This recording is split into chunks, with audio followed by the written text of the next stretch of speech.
কি করবে? এত তাল চোর বাদুরকে খাওয়ানোর চেয়ে যদি বাজারে নিয়ে বিক্রি করি তাতে কিছু পয়সা হবে। বাবা, পিনি ফেলো। মা, তুমি বলেছিলে এবার আমায় তালের বড়া করে খাওয়াবে। আচ্ছা, খাওয়াবো।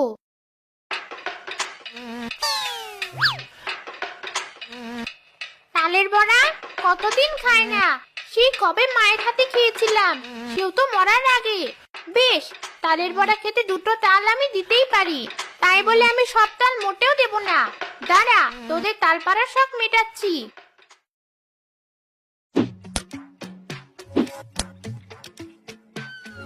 ওরে বাবা, মরে গেলাম। কি হলো? উপর থেকে দুটো তাল কি করে পড়লো? উপর থেকে তালগুলো কে ফেললো সেটাই তো বুঝতে পারলাম না।